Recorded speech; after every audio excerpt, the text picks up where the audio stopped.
നിന്നിലലിയാൻ ഞാൻ ഭാഗം 47. മതി ഇന്ദ്രേട്ടാ പറഞ്ഞത്. അങ്ങനെയായിരുന്നെങ്കിൽ പിന്നെ എന്തിനാ ഇന്ദ്രേട്ടൻ ഇതെൻ്റെ കഴുത്തിലിട്ടത്? അങ്ങനൊരു ചിന്താഗതിയായിരുന്നു ഇന്ദ്രേട്ടനെങ്കിൽ ഈ മംഗല്യസൂത്ര എൻ്റെ കഴുത്തിലിടാതിരുന്നാൽ പോരായിരുന്നോ? ഒരു കാര്യം ഞാൻ ഇന്ദ്രേട്ടനോട് പറഞ്ഞേക്കാം. എൻ്റെ മരണം കൊണ്ടല്ലാതെ ഇതെൻ്റെ കഴുത്തിൽ നിന്നും ഊരി മാറ്റാമെന്ന് വിചാരിക്കണ്ട. ഞാൻ ഊരി മാറ്റില്ല. എത്ര പ്രതിസന്ധികൾ വന്നാലും ഇനി എൻ്റെ വീട്ടിൽ നിന്ന് പോകേണ്ടി വന്നാൽ പോലും ഞാൻ എൻ്റെ കഴുത്തിൽ നിന്നും ഈ മംഗല്യസൂത്ര ഊരി മാറ്റില്ല. ഇനി ഇതെൻ്റെ കഴുത്തിൽ നിന്ന് ഊരിയ അന്ന് എൻ്റെ മരണമായിരിക്കും. പാറു, നീ ഇത് എന്തൊക്കെയാ പറയുന്നേ? ഞാൻ പറഞ്ഞ സത്യമാണ് ഇന്ദ്രേട്ടാ. ഇതില്ലെങ്കിൽ പാർവതി ഇല്ല. അത്രയ്ക്ക് ഇന്ദ്രേട്ടൻ കെട്ടിത്തന്ന ഈ മംഗല്യസൂത്രേ, ഈ തൊട്ടു തന്ന സിന്ദൂരത്തിനും ഞാൻ വില കൊടുക്കുന്നുണ്ട്, ബഹുമാനിക്കുന്നുണ്ട്, ആഗ്രഹിക്കുന്നുണ്ട്. ഇതില്ലെങ്കിൽ പാർവതി മരിച്ചു എന്ന് കരുതിയാൽ മതി. പാറു, നീ എന്തൊക്കെയാ പറയുന്നതെന്ന് നിനക്ക് വല്ല ബോധമുണ്ടോ? നീ ഇത് ആരോടെ പറയുന്നതെന്ന് നിനക്ക് വല്ല വിചാരമുണ്ടോ? പെട്ടെന്ന് തന്നെ ഇന്ദ്രൻ ഫോൺ കട്ട് ചെയ്തു. പാർവതി ആ ഫോണിൽ പിടിച്ചുകൊണ്ട് അവിടെ നിന്ന് കരഞ്ഞു. പെട്ടെന്നാണ് അവളുടെ തോളിൽ ആരോ കൈവച്ചത്. അവൾ ഞെട്ടിത്തിരിഞ്ഞു നോക്കി.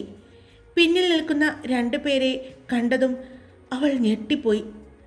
അവൾ ശരിക്കും പേടിച്ചു. ചേച്ചി അപ്പോൾ ഇന്ദ്രേട്ടൻ്റെ ഭാര്യയാണോ? ചേച്ചി പറഞ്ഞത് സത്യമാണോ? ഏട്ടനിട്ട് തന്ന മംഗല്യസൂത്രയാണോ ഇത്? തൻ്റെ മുന്നിൽ നിന്ന് ചോദിക്കുന്ന ഇവാനെയും രാജിനെയും ഒരു പേടിയോടെ പാർവതി നോക്കി നിന്നു. അപ്പോഴാണ് അങ്ങോട്ട് അരുണും ജെൻസിയും വന്നത്. പാർവതി വേഗം ചെന്ന് ജെൻസിയെ കെട്ടിപ്പിടിച്ച് പൊട്ടിക്കരഞ്ഞു. ജെൻസി അവിടെ നിൽക്കുന്ന ഇവാനെയും രാജിനെയും നോക്കി. എന്തിനാ പാറു കരയുന്നേ? അവൾ ചോദിച്ചു. അരുണേട്ടാ, അപ്പോൾ എൻ്റെ ഏട്ടൻ്റെ ഭാര്യയാണോ പാർവതി ചേച്ചി? രാജ് അരുണിനോട് ചോദിച്ചു. അരുണും ജെൻസിയും പരസ്പരം നോക്കി. ഞങ്ങൾ ചേച്ചി പറയുന്നതെല്ലാം കേട്ടു. ഇനിയെങ്കിലും സത്യം പറ, ഞങ്ങളുടെ ഏട്ടത്തിയാണോ പാർവതി ചേച്ചി? അതെ, ഈ നിൽക്കുന്ന പാർവതി നിങ്ങളുടെ ഏട്ടത്തിയാണ്. നിങ്ങളുടെ ഏട്ടൻ ഇന്ദ്രജിത്ത് ലോകനാഥ് ഗുപ്ത താലി കെട്ടി കൂടെ കൂട്ടിയ അവൻ്റെ ഭാര്യ. ശബ്ദം കേട്ട ഭാഗത്തേക്ക് നോക്കിയ എല്ലാവരും അവിടെ അഖിൽ നിൽക്കുന്നത് കണ്ടു. അഖിൽ ചെന്ന് പാർവതിയുടെ അടുത്ത് ചെന്നു. വാ പാറു എന്ന് പറഞ്ഞ് അവളുടെ കൈയും പിടിച്ച് ലിഫ്റ്റിനടുത്തേക്ക് നടന്നു. തിരിഞ്ഞു നിന്ന് ഇവാനെയും രാജനെയും അരുണിനോടും വരാൻ പറഞ്ഞു. അവർ നേരെ ചെന്നത് മുകളിലെ ഇന്ദ്രൻ്റെ റൂമിലേക്കായിരുന്നു. ഇന്ദ്രൻ്റെ റൂമിൽ കയറിയതും അഖിൽ പാർവതിയോട് ചോദിച്ചു. നീ എന്തിനാ പാറു കരയുന്നേ? അമ്മ ഇത് അഴിച്ചു വയ്ക്കാൻ പറഞ്ഞത് കൊണ്ടാണോ? അമ്മ അഴിച്ചു വയ്ക്കാൻ നിന്നോട് നിർബന്ധം പറഞ്ഞിട്ടില്ല പാറു. വിവാഹം കഴിക്കാത്ത സ്ത്രീകൾ ഇത് ഇടാൻ പാടില്ല എന്ന് പറഞ്ഞു. നീ നിൻ്റെ ജീവിതത്തിൽ ഇതിന് എത്രമാത്രം വില കൊടുക്കുന്നുണ്ടെന്ന് ഞങ്ങൾക്ക് എല്ലാവർക്കും അറിയാം. അതുകൊണ്ട് ആരും നിന്നോട് ഇത് ഊരി വയ്ക്കാൻ നിർബന്ധിക്കില്ല പാറു. നീ നിൻ്റെ ഹൃദയത്തോട് എത്രമാത്രം അത് ചേർത്ത് വെച്ചിട്ടുണ്ടെന്ന് ഞങ്ങൾക്ക് എല്ലാവർക്കും അറിയാം. അത് ഞങ്ങളെക്കാൾ നന്നായി അറിയുന്നത് ഇന്ദ്രനാണ്, അഖിൽ പറഞ്ഞു. എന്നിട്ടാണോ അഖിലേട്ടാ ഇത് ഇട്ടില്ലെങ്കിലും കുഴപ്പമില്ല, അതിന് അത്ര ഇമ്പോർട്ടൻസ് കൊടുക്കേണ്ട എന്ന് പറഞ്ഞത്? അതിനർത്ഥം ഇത് ഊരി വയ്ക്കാനല്ലേ? പാറു, അതവൻ പറഞ്ഞത് നീ ഇതിട്ടുകൊണ്ട് നടന്നാൽ ഒരുപാട് വിഷമിക്കേണ്ടി വരും. ഇതുപോലെ ഒരുപാട് പേർ നിന്നോട് ചോദിക്കും. അപ്പോൾ എല്ലാം നീ അവർക്ക് മറുപടി കൊടുക്കേണ്ടി വരില്ലേ? എന്തു പറയും നീ? അപ്പോഴും നീ ഇങ്ങനെ വിഷമിക്കില്ലേ? അതാണ് അവൻ പറഞ്ഞത്, അത് ഊരി വെച്ചാലും കുഴപ്പമില്ല എന്ന്. ഇല്ല അഖിലേട്ടാ, ഞാനിത് ഊരില്ല, ഒരിക്കലും ഊരില്ല. ഇതെൻ്റെ കഴുത്തിൽ നിന്ന് ഇങ്ങനെ തന്നെ കിടക്കും. അവൾ ആ മംഗല്യസൂത്രം പിടിച്ചുകൊണ്ട് പറഞ്ഞു. ഇത് ഊരണമെങ്കിൽ പാർവതി മരിക്കണം. അന്ന് മാത്രമേ പാർവതിയുടെ കഴുത്തിൽ നിന്നും ഇത് ഊരി മാറ്റാനാകൂ. അതും ഞാനല്ല, മറ്റാരെങ്കിലും. അതുവരെ ഇതെൻ്റെ നെഞ്ചോട് ചേർന്ന് കിടക്കും. എൻ്റെ ഹൃദയത്തിൻ്റെ ഓരോ തുടിപ്പും അറിഞ്ഞുകൊണ്ട് അവൾ പറഞ്ഞുകൊണ്ട് പൊട്ടിക്കരഞ്ഞു. പിന്നീട് കണ്ണും മുഖവും തുടച്ച് അവൾ പറഞ്ഞു, ഇനി ഇത് ഇന്ദ്രേട്ടൻ പറഞ്ഞാലും പാർവതി അനുസരിക്കില്ലെന്ന് അഖിലേട്ടൻ പറഞ്ഞോളൂ ഇന്ദ്രേട്ടനോട്. അത്രയും പറഞ്ഞ് തിരിഞ്ഞു നടന്ന പാർവതി ഇവാനെയും രാജിൻ്റെയും അടുത്തേക്ക് ചെന്നു. ഞാൻ നിങ്ങളുടെ ഏട്ടൻ്റെ ആരാണെന്ന് പറയേണ്ടത് ഞാനല്ല, നിങ്ങളുടെ ഏട്ടനാണ്. ഒരു പെണ്ണിന് ഒരാണ് ചേർത്ത് നിർത്തി ഇവൾ എൻ്റെയാണ്, എൻ്റെ മാത്രമാണ് എന്ന് പറയുന്നത് അഭിമാനവും അഹങ്കാരവുമാണ്. അതുകൊണ്ട് ഞാൻ ആരാണെന്ന് നിങ്ങൾ തന്നെ നിങ്ങളുടെ ഏട്ടനോട് ചോദിക്കുക എന്ന് പറഞ്ഞ് അവൾ അവിടെ നിന്നും ഇറങ്ങിപ്പോയി. ജെൻസി അവളുടെ പുറകെ തന്നെ പോയി. അഖിൽ ഫോൺ എടുത്ത് ചെവിയിലേക്ക് വെച്ചു. കേട്ടല്ലോ, അവൾ പറഞ്ഞതെല്ലാം ചെവി തുറന്ന് നീ കേട്ടല്ലോ. നീ എന്തിനാ അവളോട് അങ്ങനെ പറയാൻ പോയത്? അവൾ എത്രമാത്രം ആ മംഗല്യസൂത്രയുമായി അറ്റാച്ചഡാണെന്ന് നിനക്കറിയാൻ പാടില്ലായിരുന്നോ? നീ അത് കഴുത്തിൽ കെട്ടിക്കൊടുത്തതിന് ശേഷം അവളത് ഇതുവരെ ഊരിയിട്ടില്ല. അതെല്ലാം അറിയാവുന്ന നീ തന്നെ അത് ഇട്ടില്ലെങ്കിലും കുഴപ്പമില്ല, നിർബന്ധമില്ല എന്നൊക്കെ പറയുന്നത് എനിക്കറിയാം. നീ പറഞ്ഞത് ശരിയാണ്. അതുകൊണ്ട് അവൾക്ക് ഒരുപാട് പ്രശ്നങ്ങളുണ്ടാവും, ഒരുപാട് ചോദ്യങ്ങൾ അവൾ നേരിടേണ്ടി വരും. പക്ഷേ എന്തൊക്കെ വന്നാലും അവളത് ഊരില്ലടാ. കാരണം അവൾ അത്രത്തോളം അവളുടെ ഇന്ദ്രേട്ടനെ സ്നേഹിക്കുന്നുണ്ട്.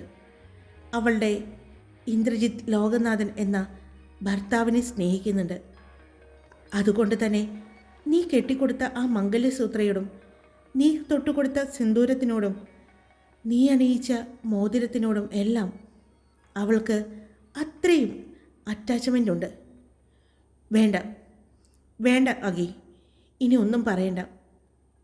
ഇനി അവളെപ്പോലെ തന്നെ അല്ല, അവളേക്കാൾ കൂടുതൽ ഉത്തരവാദിത്തമുണ്ട് അവളുടെ കഴുത്തിൽ കിടക്കുന്ന ആ മംഗല്യസൂത്ര. എന്നും അവളുടെ കഴുത്തിൽ കിടക്കേണ്ടത് എൻ്റെ ഉത്തരവാദിത്തം കൂടിയാണ്. ഇനി അത് അവളുടെ കഴുത്തിൽ നിന്നും ഊരാതിരിക്കാൻ ഞാൻ ശ്രമിക്കും. അഖിൽ, നിനക്കറിയോ അവൾ എത്രത്തോളം അതിനെ സ്നേഹിക്കുമ്പോൾ എനിക്കും ഒരുപാട് സന്തോഷമുണ്ട്. അവൾ അങ്ങനെയൊക്കെ പറയുമ്പോൾ എനിക്ക് സന്തോഷമാണ്. എന്നോടുള്ള പ്രണയവും സ്നേഹവും ആണല്ലോടാ അവൾ ആ കാണിക്കുന്നത്. അവളുടെ ആ കണ്ണുനീർ പോലും. അവൻ പറഞ്ഞു. അതെ. ആ പിന്നെ ഇന്ദ്ര, ഒരു കാര്യം കൂടിയുണ്ട്. അറിയാകി, നീ ഫോൺ കട്ട് ചെയ്ത് വീഡിയോ കോളുമായി എൻ്റെ റൂമിലെ ടി വിയുമായി കണക്ട് ചെയ്യ്, ഇന്ദ്രൻ പറഞ്ഞു. ഇന്ദ്രൻ പറഞ്ഞതുപോലെ തന്നെ അഖിൽ ചെയ്തു. വീഡിയോ കോളിൽ ഇന്ദ്രനെ കണ്ടതും ഇവാനും രാജും അവനെ തന്നെ നോക്കി. നിങ്ങൾ കേട്ടത് സത്യമാണ്. പാർവതി എൻ്റെ ഭാര്യയാണ്. നിയമപ്രകാരവും എൻ്റെ ഭാര്യയാണ്. ഞാൻ അമ്പലത്തിൽ വെച്ച് അണിയിച്ച മംഗല്യസൂത്രയാണ് അവളുടെ കഴുത്തിൽ കിടക്കുന്നത്, അവൻ പറഞ്ഞു. ഏട്ടൻ എന്തിനാ ഇത് മറച്ചു വയ്ക്കുന്നത്? ഞങ്ങൾക്ക് എല്ലാവർക്കും സന്തോഷമുള്ള കാര്യമല്ലേ? പാർവതി ചേച്ചിയെ പോലെ ഒരാളെ ഏട്ടത്തിയായി കിട്ടുക എന്ന് പറഞ്ഞാൽ ഞങ്ങൾക്ക് എല്ലാവർക്കും ഒരുപാട് ആഗ്രഹമുണ്ടത്. ഏട്ടനറിയോ, നമ്മുടെ അമ്മ ആദ്യം ആ ചേച്ചിയെ കണ്ടപ്പോൾ പറഞ്ഞതാ ഇന്ദ്രേട്ടന് വേണ്ടി കിട്ടിയിരുന്നെങ്കിൽ എന്ന്. ഇതിനെപ്പറ്റി സംസാരിച്ചിട്ടുണ്ട് ഏട്ടാ. എന്താ ഏട്ടാ ഇത് വീട്ടിൽ പറയാത്തത്? ചില കാരണങ്ങളുണ്ട്. ഞങ്ങൾക്കിപ്പോൾ ഞങ്ങളുടെ വിവാഹത്തെക്കുറിച്ച് പുറം ലോകത്തെ അറിയിക്കാൻ പറ്റില്ല. അതിനെക്കുറിച്ച് അഖിൽ പറഞ്ഞു തരും. ഇപ്പോഴല്ല, പിന്നീട്. പിന്നെ ഞാനിപ്പോൾ പ്രത്യേകം ഒരു കാര്യം പറയാനാണ് നിന്നെ വിളിച്ചത്. അരുൺ, ഇപ്പോൾ രാജും ഇവാനും എല്ലാം ഇല്ലേ? നിങ്ങളോടാണ് ഞാൻ പറയുന്നത്. ഞാൻ ഇന്ത്യയിലില്ല എന്നുള്ള കാര്യം അലോകിനും അലങ്കൃതയ്ക്കും എല്ലാം അറിയാം. എപ്പോഴും പാർവതിയുടെ നേരെ ഒരു കണ്ണുണ്ടാവണം. അവളെ ഒറ്റയ്ക്ക് ഒരു സ്ഥലത്തേക്കും വിടരുത്. എപ്പോഴും എൻ്റെ ആളുകൾ അവളുടെ പുറകെ തന്നെ ഉണ്ടാകും. എന്നാലും നിങ്ങളുടെ ശ്രദ്ധ അവളുടെ മേലെ വേണം. ഇവാൻ, രാജ്, നിങ്ങൾക്ക് ഇപ്പോൾ ഒരുപാട് സംശയങ്ങളുണ്ടാവും. അതിനുള്ള മറുപടിയും അഖിൽ തരും. എനിക്ക് മീറ്റിങ്ങിന് പോകാൻ സമയമായി. പാർവതിയെ ഞാൻ വിളിച്ചോളാം. ഓക്കെ, ബൈ എന്ന് പറഞ്ഞ് വീഡിയോ കോൾ കട്ട് ചെയ്തതും, എന്താ നടന്നത്? എന്താ അഖിലേട്ട ഇതിനൊക്കെ അർത്ഥം? ഇന്ദ്രേട്ടൻ്റെ വിവാഹകാര്യം എന്താണ് വീട്ടിൽ പറയാത്തത്? എന്താ അഖിലേട്ടാ പാർവതി ചേച്ചി ശ്രദ്ധിക്കണമെന്ന് പറഞ്ഞത്? ഒറ്റയ്ക്ക് വിടരുതെന്ന് പറഞ്ഞതിനുള്ള കാരണം എന്താണ്? അതിൻ്റെ കാരണം ഞാൻ പറയാം നിങ്ങളോട്. അരുൺ, പാർവതിയെ പറഞ്ഞ് ആശ്വസിപ്പിക്കണം കേട്ടോ. ശരി എന്ന് പറഞ്ഞ് അവിടെ നിന്നും അരുൺ പോയി. രാജും ഇവാനോടും പാർവതിയുടെയും ഇന്ദ്രജിത്തിൻ്റെയും ബന്ധം മുഴുവനും അഖിൽ പറഞ്ഞു. എല്ലാം കേട്ട് കഴിഞ്ഞപ്പോൾ അവർക്ക് സന്തോഷമാണ് തോന്നിയത്. അതവർ അഖിലിനെ അറിയിക്കുകയും ചെയ്തു. ഇനി ഇക്കാര്യം മറ്റാരോടും പറയരുതെന്നും അവൻ പറഞ്ഞു. അവരുടെ സഹോദരിമാരോട് പോലും പറയരുതെന്ന് അഖിൽ താക്കീത് ചെയ്തു. ഇന്ദ്രൻ എന്ന് അവൻ്റെ വിവാഹക്കാര്യം പുറത്തുവിടുന്നുവോ അന്ന് മാത്രം എല്ലാവരും അറിഞ്ഞാൽ മതി എന്ന് പറഞ്ഞു. പിന്നെ അലങ്കൃതയുടെ കാര്യവും മറക്കണ്ട എന്ന് പ്രത്യേകം പറഞ്ഞു. ഇന്ദ്രജിത്തിനെ കിട്ടില്ല എന്നുള്ള ഒരു കാരണം കൊണ്ട് അവൾ ചിലപ്പോൾ പാർവതിയെ വേദനിപ്പിക്കാൻ ശ്രമിക്കും. അതുകൊണ്ടാണ് സൂക്ഷിക്കണമെന്ന് പറഞ്ഞത്. അതൊക്കെ ഇനി ഞങ്ങൾ നോക്കിക്കൊള്ളാം. ചേച്ചിയുടെ മേത്ത് ഒരു പോറൽ പോലും ഏൽക്കാതെ ഇനി ഞങ്ങൾ 2 അനിയന്മാരുണ്ടാകും. അത് പറഞ്ഞപ്പോൾ അഖിൽ അവരുടെ തോളിൽ തട്ടി. അലോകിൻ്റെ കാര്യം അഖിൽ മനഃപൂർവ്വം അവരോട് പറഞ്ഞില്ല. അത് ഇന്ദ്രൻ പ്രത്യേകം പറഞ്ഞിരുന്നു ഇവരോട് പറയണ്ട എന്ന്. ഇവാനും രാജും വളരെ സന്തോഷത്തിലായിരുന്നു. ഇവാൻ, എനിക്കിത് ആരോടെങ്കിലും പറയാതെ ഒരു സമാധാനമാവില്ല. സന്തോഷം കൊണ്ട് മനസ്സിങ്ങനെ വിങ്ങി നിൽക്കുകയാണ്. എൻ്റെ സന്തോഷം ആരെങ്കിലും അറിയിക്കണ്ടേ? വേണ്ടടാ, അഖിലേട്ടനും ഇന്ദ്രേട്ടനും ഇത്രയും ശ്രദ്ധിക്കുന്നുണ്ടെങ്കിൽ അതിന് പിന്നിൽ എന്തായാലും വ്യക്തമായ ഒരു കാരണം ഉണ്ടാകും. അതറിയുന്നത് വരെ നമുക്ക് വെയിറ്റ് ചെയ്യാം. എന്തായാലും നമുക്ക് ഇപ്പോൾ നമ്മുടെ ഏട്ടത്തിയെ ഒന്ന് കണ്ടിട്ട് വരാം എന്ന് പറഞ്ഞ് അവർ രണ്ടുപേരും അവിടെ നിന്നും ഇറങ്ങി. അവർ ചെല്ലുമ്പോൾ പാർവതി ഹാളിൽ ഇരിക്കുന്നുണ്ടായിരുന്നു, എല്ലാവരോടും കൂടെ. മുഖത്ത് തെളിച്ചൊന്നുമില്ല, എന്നാലും ചിരിക്കാൻ ശ്രമിക്കുന്നുണ്ട്. അവരെ രണ്ടുപേരെയും കണ്ട് പാർവതി മുഖമുയർത്തി നോക്കി. അവരുടെ മുഖത്തെ സന്തോഷം കണ്ട് അഖിലേട്ടൻ എല്ലാ കാര്യങ്ങളും പറഞ്ഞിട്ടുണ്ടെന്ന് പാർവതിക്ക് തോന്നി. അവർ സംസാരിച്ച് കഴിഞ്ഞ് നാളെ അവർക്ക് ട്രയൽ നോക്കാനുള്ള അവസരം കിട്ടി. മോഡൽസിനെ എല്ലാം ഇന്ന് തന്നെ ഇൻഫോം ചെയ്യാൻ പറഞ്ഞു. കാര്യങ്ങളെല്ലാം പറഞ്ഞ് അവർ അവിടെ നിന്നും ഇറങ്ങി. അവർ പുറത്തേക്കിറങ്ങിയതും ഇവാനും രാജും പാർവതി ചേച്ചി എന്ന് വിളിച്ചു. അവരുടെ വിളി കേട്ട് എല്ലാവരും തിരിഞ്ഞു നോക്കി. അത് ഞങ്ങൾക്ക് പാർവതി ചേച്ചിയോടൊന്ന് സംസാരിക്കണമെന്നുണ്ടായിരുന്നു. അന്നത്തെ ആ ഡാൻസിൻ്റെ കാര്യം അതാണ്. പാർവതി അവരുടെ അടുത്തേക്ക് ചെന്നു. ചേച്ചിക്കറിയോ, ചേച്ചിനെ ഇവിടെ ആദ്യം കണ്ട അന്ന് അമ്മ പറഞ്ഞിരുന്നു നമ്മുടെ ഇന്ദ്രന് നന്നായി ചേരുമെന്ന്. ഏട്ടൻ ഞങ്ങളുടെ എല്ലാവരുടെയും ആഗ്രഹങ്ങൾ സാധിച്ചു തരുന്ന ഒരാളാണ്. അപ്പോൾ പിന്നെ മമ്മയുടെ ആഗ്രഹം ഏട്ടൻ സാധിച്ചു കൊടുക്കാതിരിക്കില്ലല്ലോ. അറിയാതെയാണെങ്കിലും ഏട്ടൻ അത് സാധിച്ചു കൊടുത്തു. ഇനി ധൈര്യമായിട്ട് ഞങ്ങൾക്ക് ചേച്ചിയെ ഏട്ടത്തിയെന്ന് വിളിക്കാലോ. അവർ പറയുന്നത് കേട്ട് പാർവതി അവരുടെ രണ്ടുപേരുടെയും കവിളിൽ കൈവച്ചു. ഏട്ടത്തി എന്ന് തന്നെ വിളിച്ചോ. പിന്നെ ഏട്ടത്തി, ഏട്ടനോട് പിണങ്ങല്ലേ. ഏട്ടൻ്റെ മുഖം കണ്ടിട്ട് സഹിക്കാൻ പറ്റുന്നില്ല. അവർ പറയുന്നത് മനസ്സിലാവാതെ പാർവതി നെറ്റിച്ചൊളിച്ചു. ഞങ്ങൾ ഏട്ടനുമായിട്ട് ഇപ്പോൾ വീഡിയോ കോളിൽ സംസാരിച്ചത്. ഏട്ടൻ്റെ മുഖം കണ്ടപ്പോൾ തന്നെ മനസ്സിലായി ഏട്ടനും നല്ല വിഷമമുണ്ടെന്ന്. അഖിലേട്ടൻ പറഞ്ഞതുപോലെ ഇത് വളരെ ഇമ്പോർട്ടൻ്റ് ആയിട്ടുള്ള ഒരു ഡീലാണ്. അപ്പോൾ ഏട്ടത്തി ഇങ്ങനെ പിണങ്ങിയിരുന്നാൽ ഏട്ടന് അത് നന്നായി ചെയ്തു തീർക്കാൻ പറ്റില്ല. പ്ലീസ് ഏട്ടത്തി, ഒന്ന് വിളിച്ച് ഏട്ടനോടൊന്ന് സംസാരിക്കോ. പാർവതി അവരെ നോക്കി ചിരിച്ചു. ഞാൻ നിങ്ങളുടെ ഏട്ടനോട് പിണങ്ങിയിട്ടൊന്നുമില്ല. അങ്ങനെ പിണങ്ങാനൊന്നും ഈ പാർവതിക്ക് പറ്റില്ല. പാർവതിയുടെ ഈ ശ്വാസം പോലും നിങ്ങളുടെ ഏട്ടന് വേണ്ടിയിട്ടുള്ളതാണ്. ഞാൻ വിളിച്ചോളാം കേട്ടോ. പോയിക്കോട്ടെ ഞാൻ എന്ന് പറഞ്ഞ് പാർവതി അവിടെ നിന്നും തിരിഞ്ഞു നടന്നു. പാർവതി അപ്പോൾ തന്നെ ഫോണെടുത്ത് ഇന്ദ്രനെ കോൾ ചെയ്തു. ഇന്ദ്രൻ്റെ ശബ്ദം കേട്ടതും, ഇന്ദ്രേട്ടാ പറയ് പാറു. ഇന്ദ്രേട്ടാ, എന്നോട് പിണക്കാണോ? നിന്നോട് പിണങ്ങാൻ എനിക്ക് പറ്റുമോ? എനിക്കറിയാം. അപ്പോൾ പെട്ടെന്ന് അങ്ങനെയൊക്കെ കേട്ടപ്പോൾ വല്ലാതെ ദേഷ്യം വന്നു. ദേഷ്യമല്ല, സങ്കടമായിരുന്നു. അതുകൊണ്ടാണ് ഞാൻ അങ്ങനെ പറഞ്ഞത്. സോറി ഇന്ദ്രേട്ടാ. അത് സാരമില്ല. നിനക്ക് എന്നോടുള്ള സ്നേഹമാണ് നീ അവിടെ പ്രകടിപ്പിച്ചത് എന്നെനിക്ക് നന്നായിട്ടറിയാം. എൻ്റെ പാറു, ഞാൻ കെട്ടിയ ആ മംഗല്യസൂത്രയെ എത്രത്തോളം സ്നേഹിക്കുന്നുണ്ടെന്ന് എനിക്ക് നന്നായിട്ടറിയാം. അത് അറിഞ്ഞു വെച്ചുകൊണ്ട് ഞാൻ നിന്നോട് വേണമെങ്കിൽ അത് അഴിച്ചു വെച്ചു എന്ന് പറഞ്ഞപ്പോൾ നിനക്ക് എത്രത്തോളം വേദനിച്ചു എന്ന് എനിക്ക് മനസ്സിലായി. ഇനി ഒരിക്കലും നിന്റെ കഴുത്തിൽ നിന്നും ആ മംഗല്യസൂത്രം അഴിക്കരുത്. അതിന് ഇനി ഞാനും സമ്മതിക്കില്ല. അത് എന്നും എൻ്റെ പാറുവിൻ്റെ നെഞ്ചോട് ചേർന്ന് കിടക്കണം. എൻ്റെ പാറുവിൻ്റെ അടുത്തുള്ളപ്പോൾ, ഞാൻ നന്നായി സ്നേഹിച്ച് കഴിയുമ്പോൾ എൻ്റെ വിശപ്പും ദാഹവും എല്ലാം മാറി ഞാൻ ക്ഷീണിച്ച് എൻ്റെ പാറുവിൻ്റെ മാറിൽ തലവെച്ച് കിടക്കില്ലേ, അതുപോലെ എപ്പോഴും അതെൻ്റെ പാറുവിൻ്റെ നെഞ്ചിൽ കിടക്കണം. സർ, മീറ്റിങ്ങിന് സമയമായി. എല്ലാവരും എത്തിയിട്ടുണ്ട്.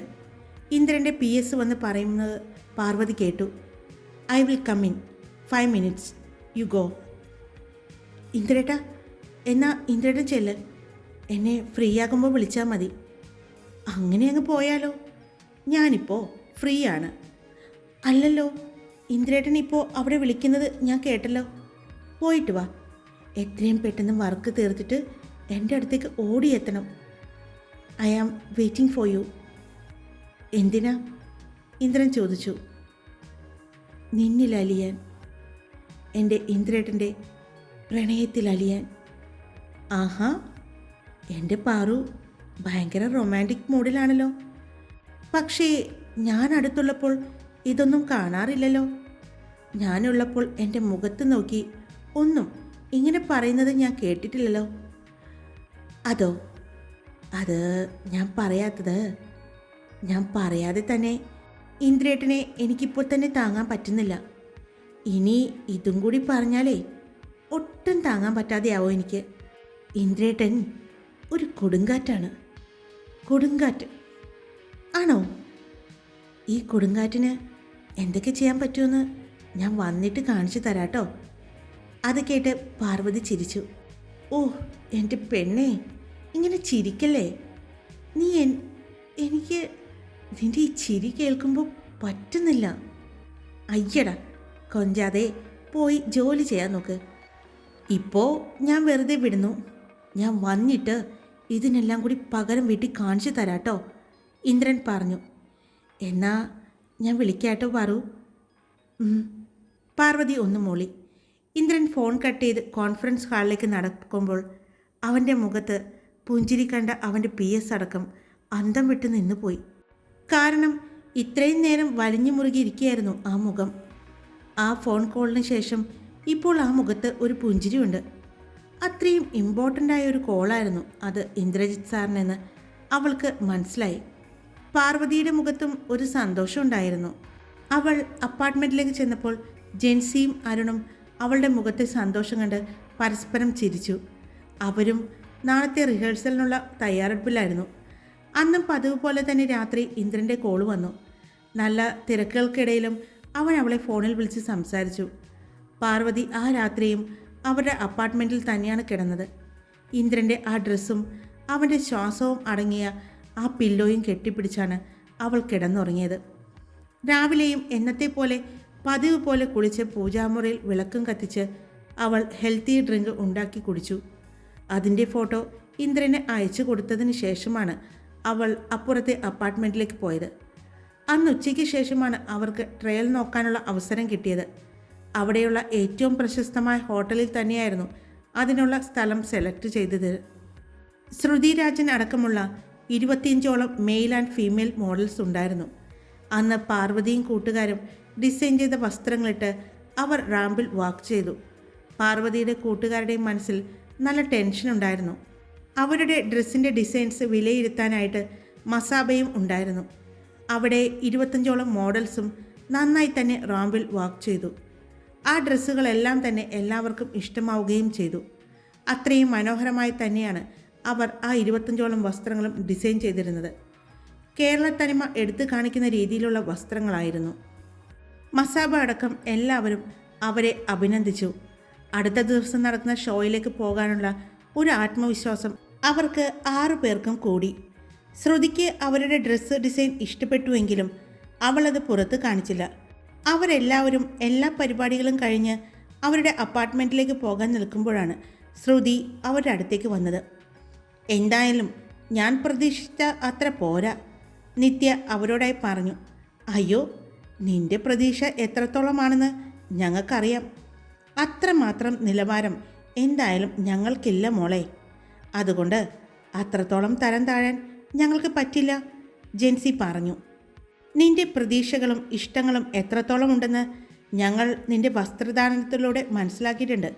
അതുകൊണ്ട് ആ നിലവാരത്തിലേക്ക് എത്താൻ ഞങ്ങൾ എന്തായാലും ഇല്ല. പാർവതി അപ്പോൾ താൻ സൈലൻ്റ് ആക്കിയിരുന്ന ഫോൺ ഓണാക്കാനുള്ള ശ്രമത്തിലായിരുന്നു.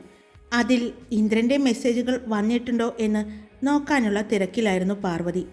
അതുകൊണ്ട് തന്നെ അവൾ അതൊന്നും കാര്യമാക്കിയില്ല. പാർവതിയെ നോക്കിയ നിത്യയ്ക്ക് അവൾ തന്നെ നോക്കുന്നില്ല എന്ന് കണ്ടതും അവൾക്ക് ദേഷ്യം തോന്നി.